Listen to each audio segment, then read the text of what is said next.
विराजता श्रीनाथ जी यमुना जी महाप्रभु जी मारा घटમાં विराजता श्रीनाथ जी यमुना जी महाप्रभु जी।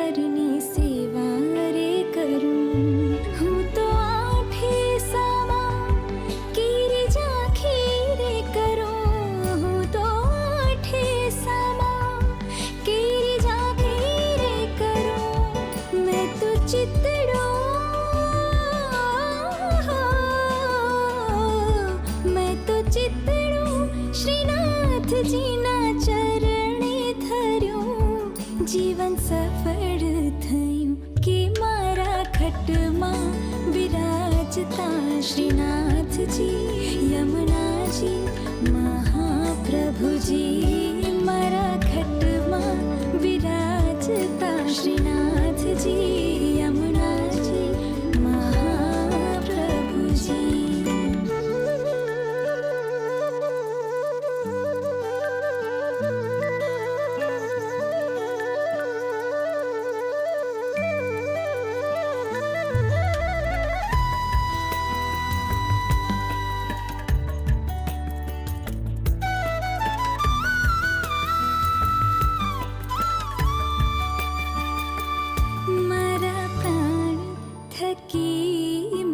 वैष्णव वाला मारा प्राण थकी मनी वैष्णव वाला नित करता श्रीनाथ जी ने काला रे वाला नित करता श्रीनाथ जी ने काला रे वाला मैं तो वल्लभ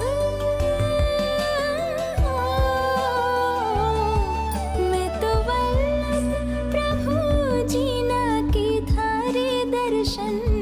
मारू मोही लीधु मन मारा खटમાં विराजता श्रीनाथ जी यमुना जी महाप्रभु जी मारा खटમાં विराजता श्रीनाथ जी यमुना जी महाप्रभु जी।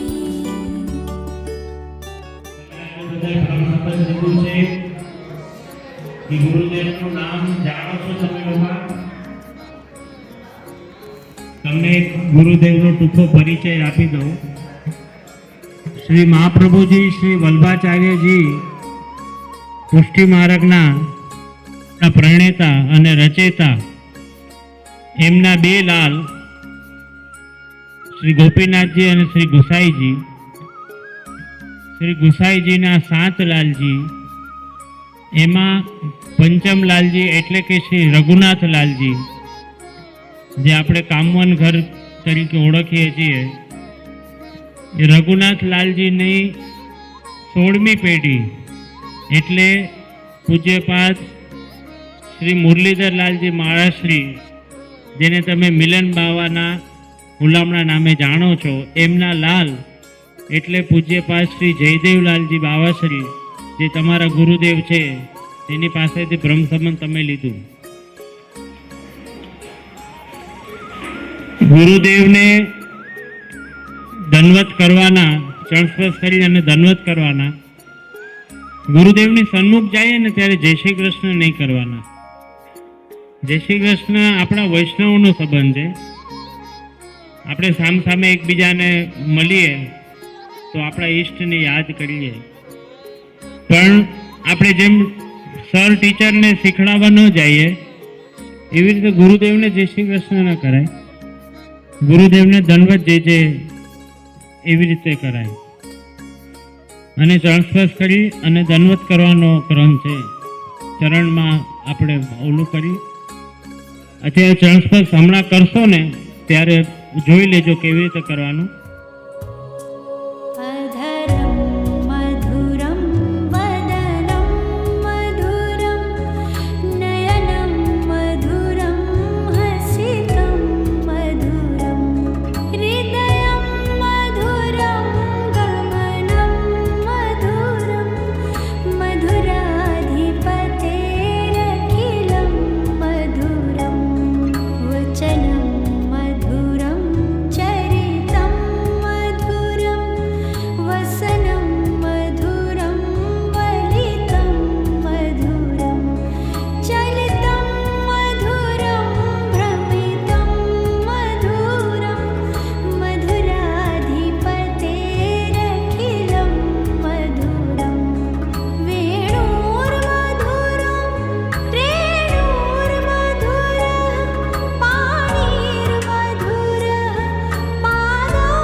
કે બ્રહ્મસંબંધના માધ્યમથી પ્રભુ શ્રી કૃષ્ણએ આપ સૌને શરણે લીધા છે.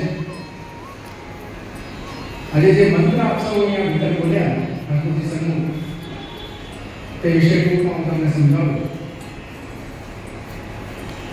એનો અર્થ એ થાય કે આજ સુધી જે કોઈ પણ વસ્તુને તમે પોતાની માની રહ્યા હતા, તમારો દેહ છે, ઇન્દ્રિય છે, પ્રાણ છે, અંતઃકરણ, તેના ધર્મો, સ્ત્રી, ઘર, પુત્ર, કુટુંબ, ધન, આલોક અને પરલોક બધું આત્મા સહિત શ્રી કૃષ્ણના ચરણારવિંદમાં સમર્પિત કરો છો.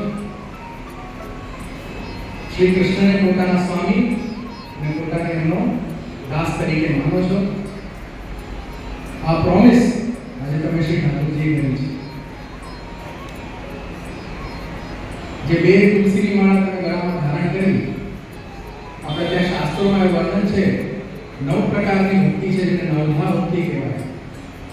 તો જે પહેલી કંઠી છે એ પહેરવાથી, જેને કહેવાય આપણે નામ દીક્ષા, શ્રી કૃષ્ણ શરણમ અષ્ટાક્ષર મંત્ર દીક્ષા, એનાથી પેલી 7 ભક્તિ આપણને પ્રાપ્ત થાય છે.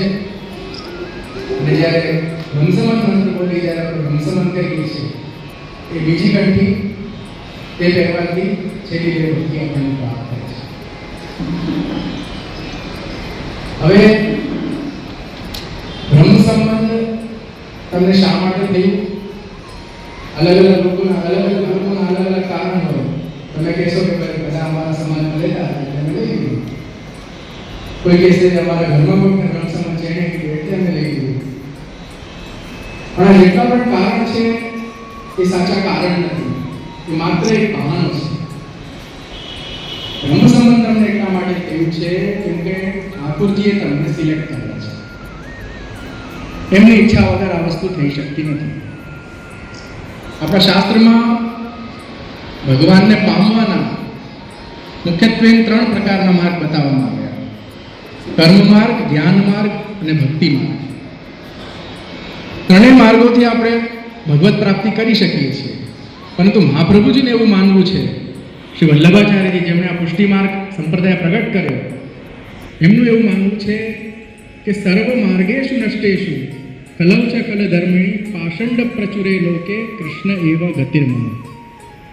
કે આ કલિયુગમાં કર્મ માર્ગ અને જ્ઞાન માર્ગ એ એટલા ઇફેક્ટિવ નથી રહી ગયા. શા માટે? કેમ કે આ 2 માર્ગ એવા છે જેમાં દરેક વસ્તુની અત્યંત શુદ્ધતા જોઈએ. મંત્રોની શુદ્ધતા જોઈએ, યજ્ઞ હવન ઇત્યાદિ કરીએ એમાં શુદ્ધતા જોઈએ, એમાં જે સામગ્રી વપરાય એમાં શુદ્ધતા જોઈએ.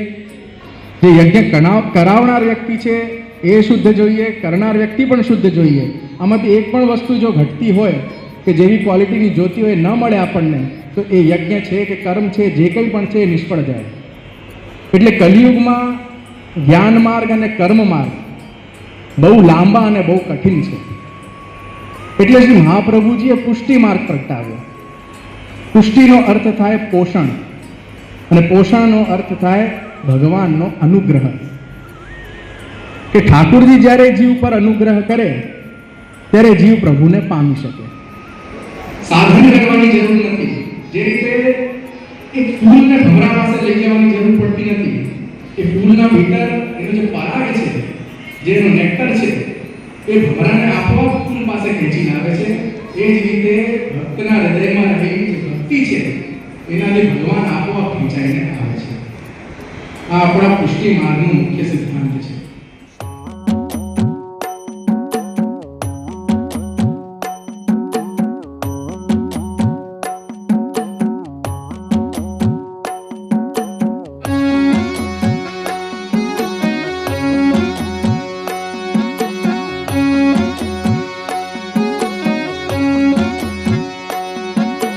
ગુરુજીના નામની હો માળા છે ડોકમાં.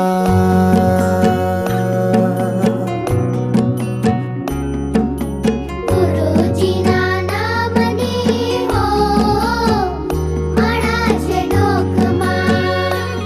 મારા નારાયણ નામની હો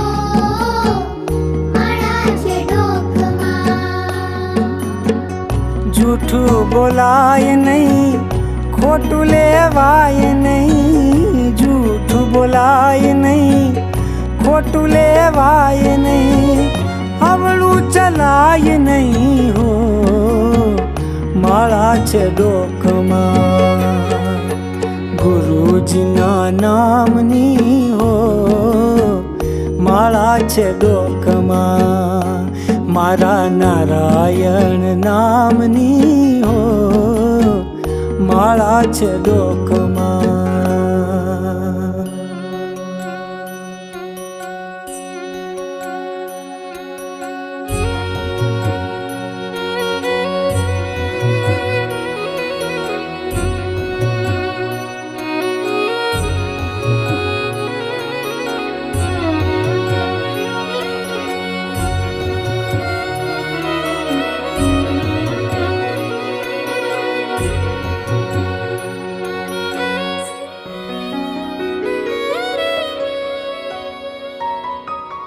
બોલ્યું બદલાય નહીં, ટેકને તજાય નહીં, બોલ્યું બદલાય નહીં, ટેકને તજાય નહીં, બાનું લજવાય નહીં હો, માળા છે ડોકમાં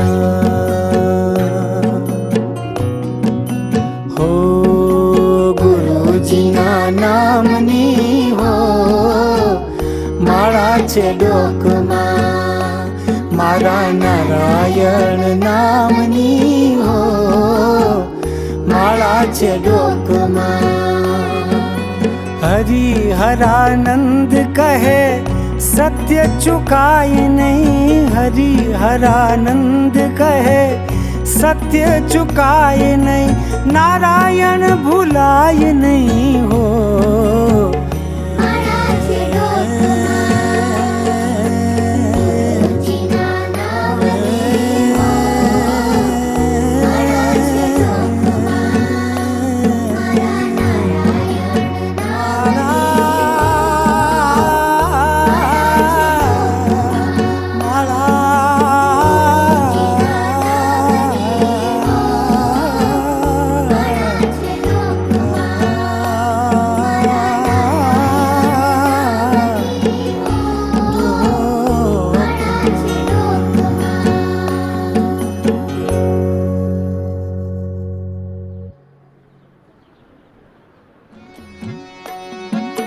ગુરુજીના નામની હો, માળા છે ડોકમાં.